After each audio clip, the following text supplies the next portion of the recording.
Un podcast ici.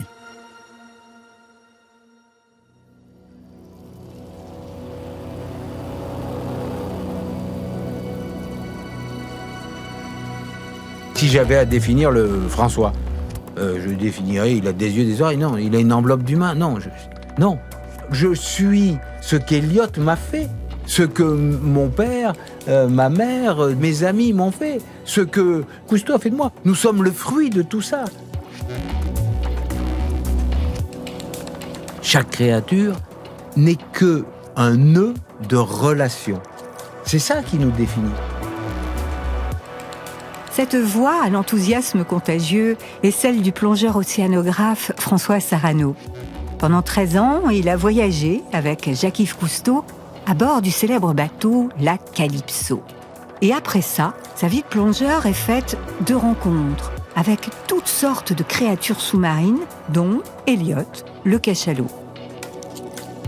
Je ne sais pas vous, mais moi, pendant longtemps, le seul cétacé que je connaissais un peu, c'était Moby Dick, le cachalot du roman d'Herman Melville. Moby Dick, qui a avalé tout rond la chaloupe d'un baleinier. Et puis, j'ai rencontré François Sarano. Et ça a tout changé. Je m'appelle Valérie Rollman. J'ai longtemps travaillé à Issy de Romardèche, bien loin de la mer. C'est pourtant là que j'ai rencontré François Sarano et son épouse Véronique.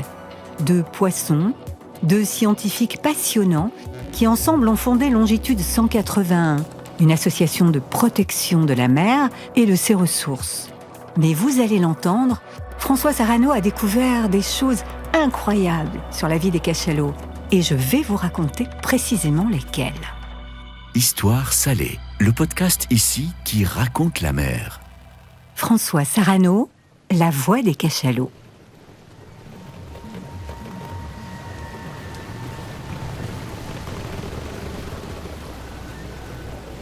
C'est midi, le soleil est intense, l'océan Indien est calme ce jour-là.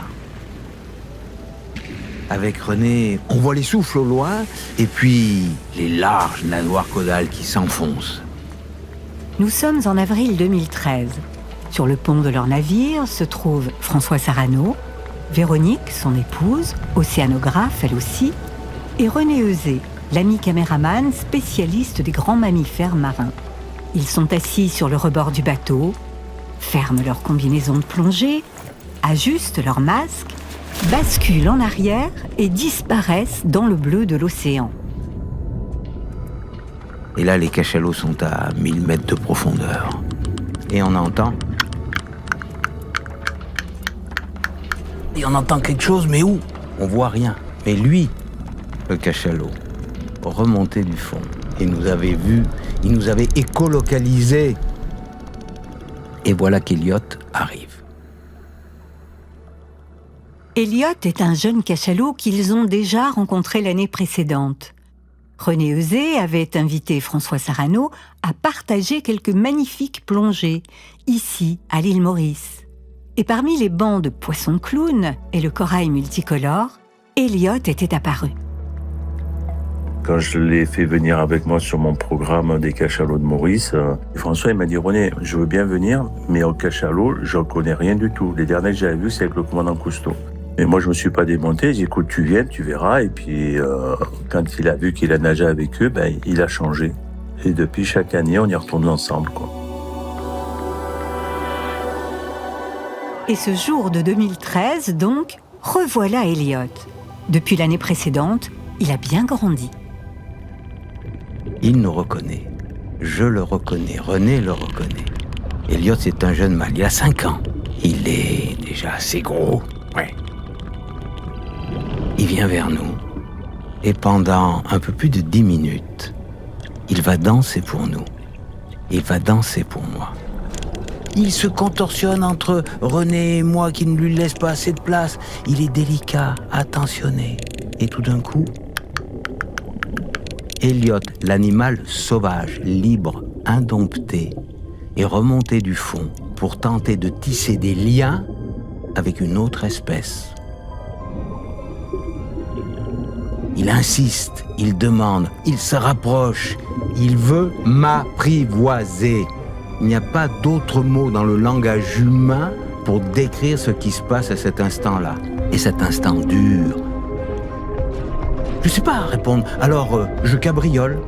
Et tout d'un coup, il cabriole avec moi. Je pirouette et il pirouette. Je baisse la tête, il s'enfonce.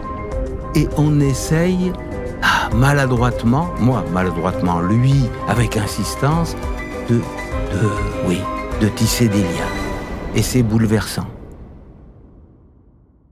L'histoire de François Sarano avec la vie sauvage commence dans un jardin, à Valence, dans la Drôme, entre l'Ardèche et le Vercors.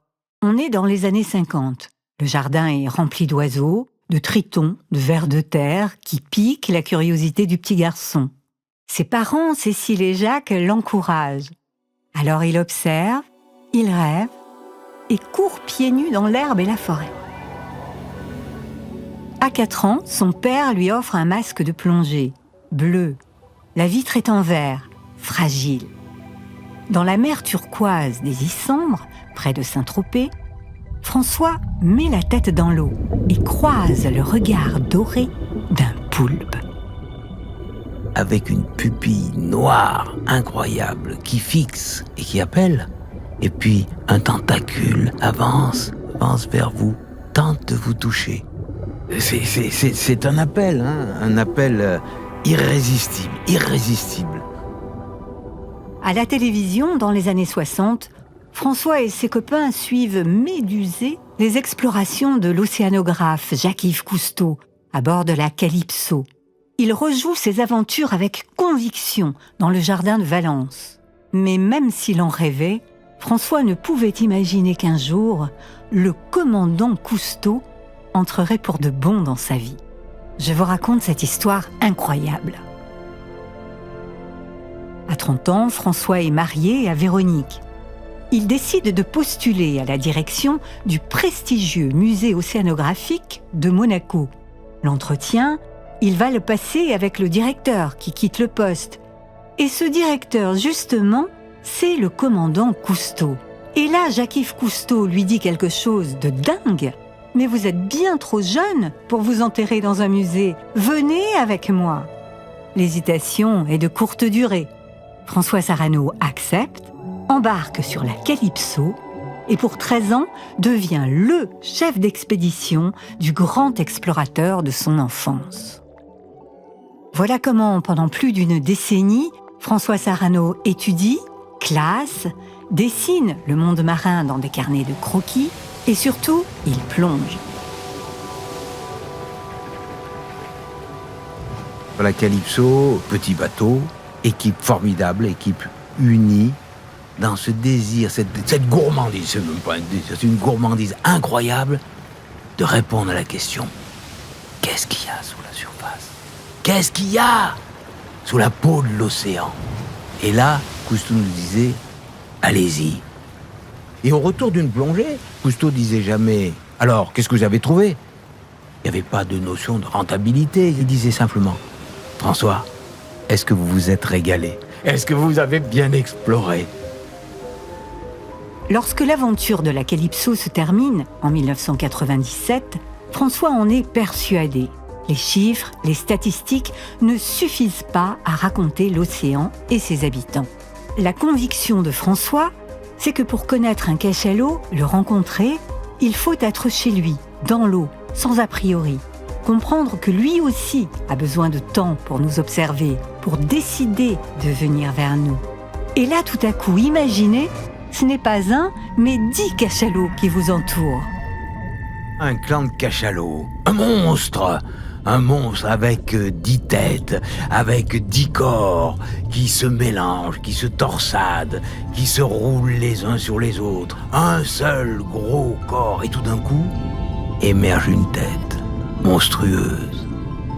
Elle avance, et l'œil vous fixe. Bon, pour vous donner une idée de la taille d'un cachalot, à sa naissance, il mesure plus de 3 mètres et pèse déjà 1 tonne. La femelle adulte atteint la taille d'un autobus et le mâle peut faire jusqu'à 20 mètres pour un poids de 50 tonnes. C'est pas très beau, un cachalot. Ça ressemble à une énorme patate, grosse comme 3 éléphants, avec la peau plissée et qui desquame. Au-delà de ça, ce que François Sarano a mis en évidence, c'est qu'ils sont sensibles, solidaires. Pour eux, le clan est plus important que l'individu. On est quand même bien loin de Moby Dick.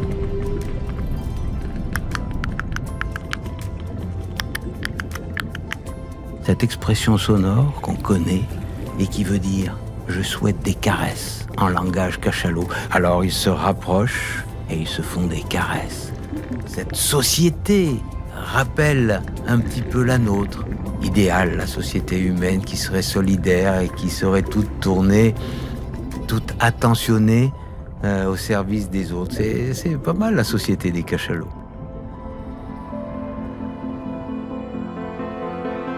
Après cette fameuse rencontre avec Elliot où ils ont joué à faire des cabrioles dans l'eau, François Sarano se rend plusieurs fois par an à l'île Maurice. Au fil de ses plongées, il comprend qu'il existe autour d'Elliot un groupe plutôt bien structuré et qui ressemble à une famille. Mais une famille essentiellement composée de femelles, de jeunes mâles comme Elliot. Mais imaginez la scène. Il y a des jeunes, des moins jeunes, des vieilles. Certaines chassent, d'autres allaitent. Et il y a même cette femelle. François a décidé de l'appeler Germine, qui tourne autour des jeunes cachalots et ne les quitte pas des yeux. Ah, c'est Germine. Germine, la babysitter. On la connaît bien, cette babysitter. Et cette Germine, elle garde la crèche. Et on découvre les 7 jeunes. Elliot, Tache Blanche, Roméo, Arthur, Mistotou, Chesna.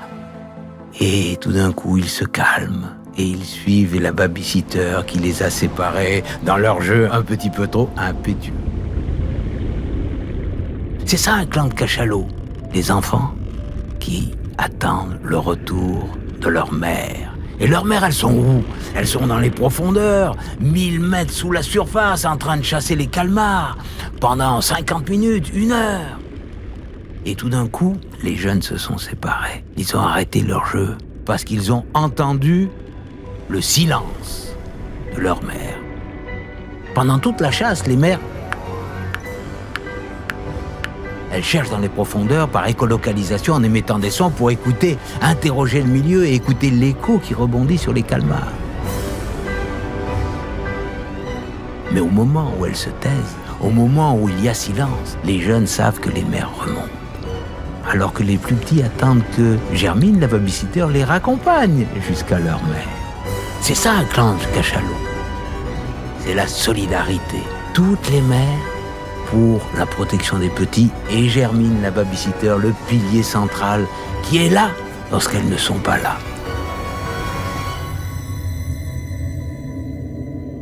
Vous l'avez certainement remarqué, François donne des noms aux cachalots. Immédiatement après leur rencontre, Elliot est devenue Elliot. La doyenne du clan est nommée Irène Gueule Tordue.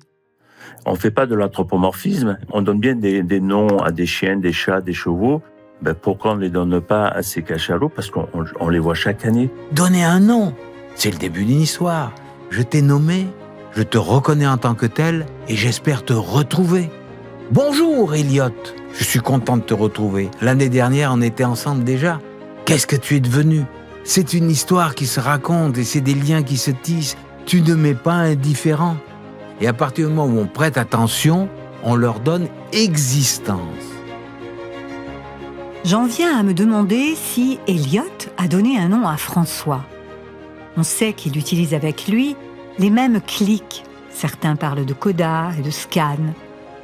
Le même langage que celui qu'il utilise avec son clan quand il demande des caresses. Alors, essaie-t-il de lui dire quelque chose? Elliot trouve-t-il cet homme grenouille sympa, drôle, ou curieux, ou bizarre? François Sarano a vu grandir Elliot. En tant que scientifique, rencontre après rencontre, il note chaque détail du développement d'Elliot, mais en tant qu'être humain, il observe avec empathie. Elliot fait-il toujours le pitre? A-t-il l'air en forme, bien dans ses baskets? On doit être humble et faire en sorte que l'autre ait confiance en vous. On crée de la relation. La seule chose qui est importante dans ce monde, c'est la relation. Nous sommes relations. Ce sont nos relations qui nous font et qui nous définissent. Eh bien, quand je suis en relation avec Elliot, cette relation qui s'établit de confiance réciproque m'apprend à rentrer en relation avec tout le monde.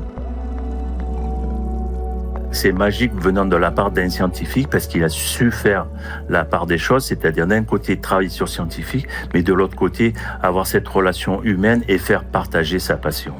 C'est pour ça que j'adore François.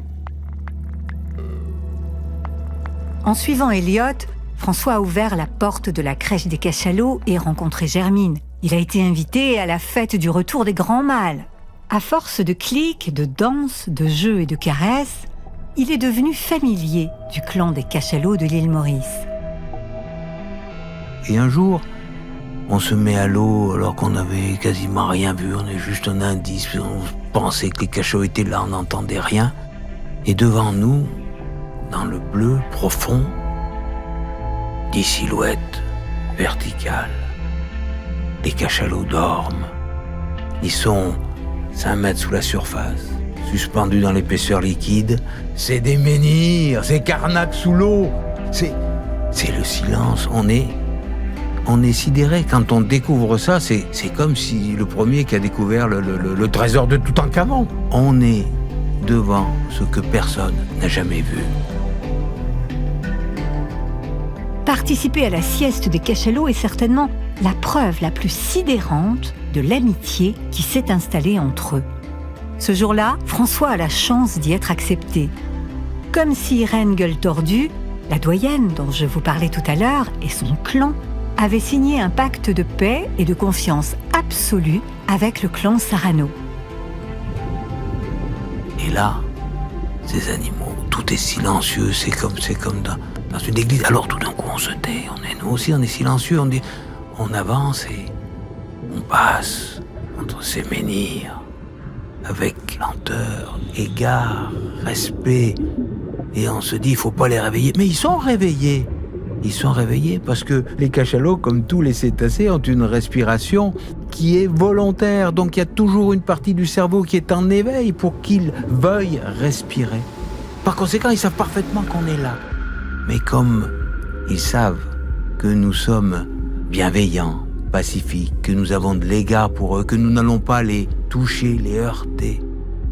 Et c'est cette acceptation, cette confiance réciproque qui est la clé de la rencontre. Une rencontre, c'est un moment partagé et accepté par les deux. Eh bien, ils nous acceptent dans ce moment d'incroyable vulnérabilité. Moment où on dort, on sommeille, où on s'offre et on nage. Et tout d'un coup, Irène ouvre un œil, regarde René, se réveille, bascule vers lui. Irène est amoureuse de René, ça tout le monde le sait. C'était déjà mon coup de foudre la première fois. Moi, c'est la première fois que je rencontrais un cachalot. Et je pense que peut-être qu'elle, c'est la première fois qu'elle rencontrait un plongeur. Elle s'est mise carrément sur ma tête, elle s'est mise à me scanner et elle s'est mise à tourner autour de moi. Et là, silence, elle me regarde et j'avais au-dessus de moi environ 15 tonnes de tendresse. Là, je me suis dit, wow, il se passe quelque chose avec Irène.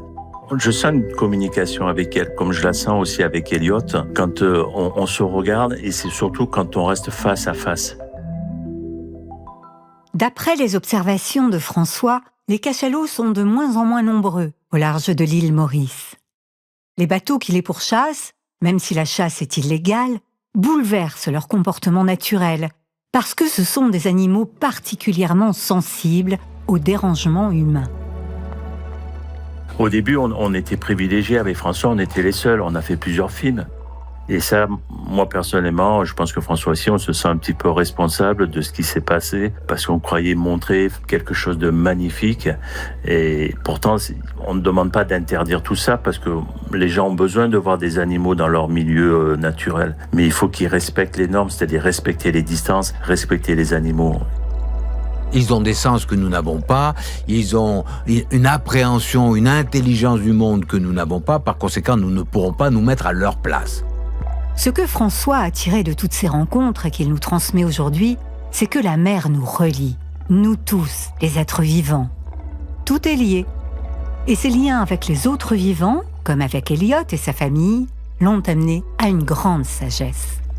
Les rencontres avec la vie sauvage ont ceci d'extraordinaire que elles vous apprennent à être et pas à savoir. Il faut vraiment se rendre compte que, en mer, on ne connaît rien. Alors, respect.